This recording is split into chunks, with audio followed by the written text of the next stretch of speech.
Have you ever been to Haarlem?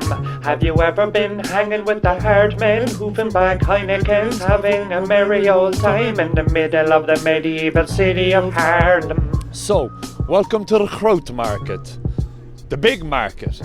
It's the central square in Haarlem, and it's the center of life in the city. It's the place where you'll find the hustle and bustle, the busiest spot that there is to find in Haarlem. And today, it is pretty much fucking empty. So at this stage, I'm guessing we're probably about 2 days before lockdown. But it was the last 2 hours of freedom in Haarlem. So this big bulging behemoth behind me is the Grote Kerk of Sint Bavo. And Bavo is the patron saint of Haarlem. Apparently this boy used to come down from heaven on the regular and help the citizens of Haarlem defeat their enemies when they were in a spot of bother. What an absolute fucking legend. You can just imagine like the citizens of Haarlem being attacked by some fools, and they're like, come here, boy, one phone call boy, is all I need and you're in big trouble. And then bang, you got big Bavo on your back. Bavo. This lovely, subtle, physical manifestation of power, money and the general inequality of man is the Stadhuis, the old city hall. And it was mainly built during the Golden Age in the 1600s, but a lot of it actually dates back to 1250. 1250. That's almost lunchtime. Let's look at the other buildings on the square. Ooh, we got a little closer to this one over here. We already looked at that one, but I don't care. So we're gonna talk about the statue standing over there. This prominently placed pompous poser is none other than Lawrence Jansson Costas, or however you pronounce it. And apparently this lad here invented the printing press at the exact same moment that the printing press was invented in Germany by Gutenberg. There's no evidence for this shit. There's no evidence, but apparently newspapers hadn't been invented yet at the time.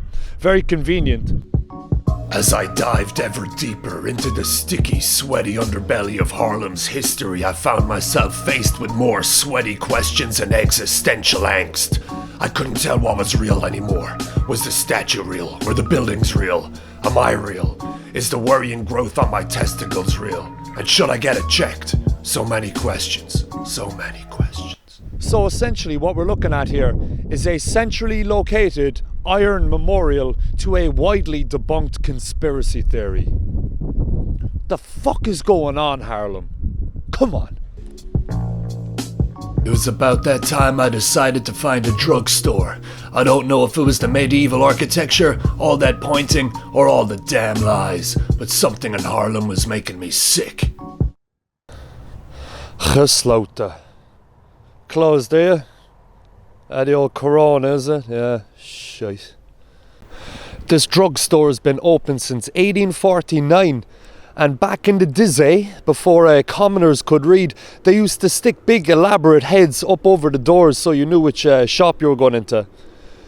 There do not seem to be any indicators to me that this place has a license to sell medicine. This big bad boy here is the Cathedral of Sint Bavo. They gave him a church in the middle of the city and a big fuck off cathedral.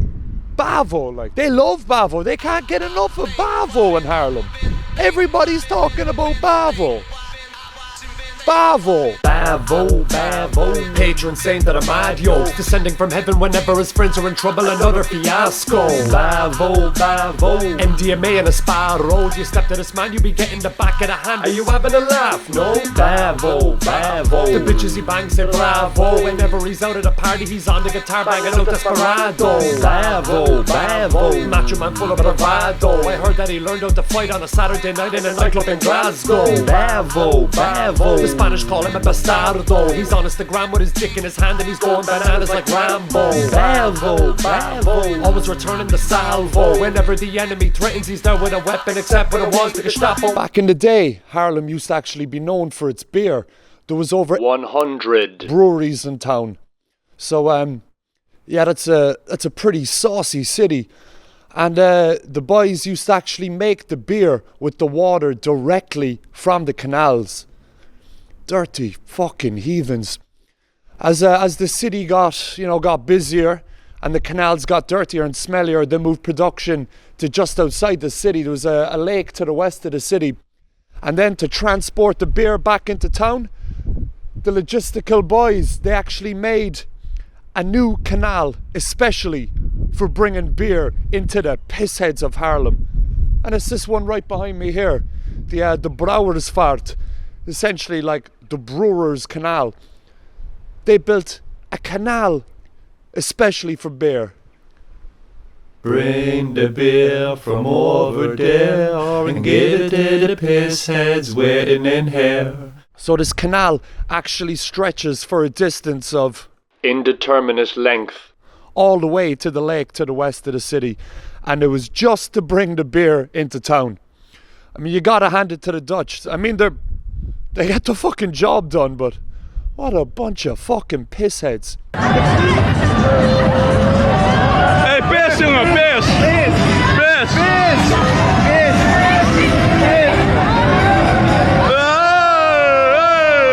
They would transport the beer in giant barrels down this canal beside me here, bring it into town, and the boys will get saucy. Getting saucy with the boys and girls of Haarlem. We like a few drinks in Ireland, but we have never built canals especially to bring beer into town. What we're looking at here is essentially a monument to the session, the Brouwersvaart. So let's check out a brewery. This one will do.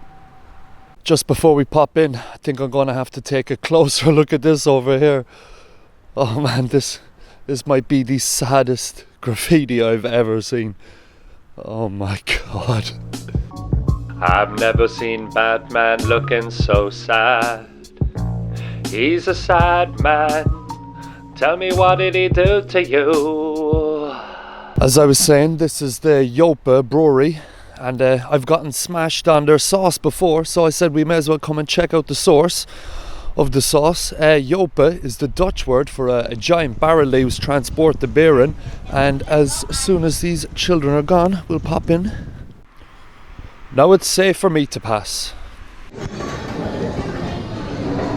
It's when I come into dark breweries like this that I realise just how shit my camera is. Is that yourself, is it?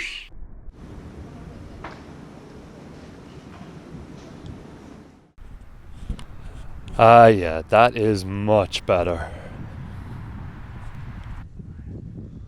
So apparently the Prime Minister just made a speech a few minutes ago on the telly saying that every bar and coffee shop has to close by 6 o'clock, like less than an hour away. So everybody here is queuing up to stock up on the lockdown weed.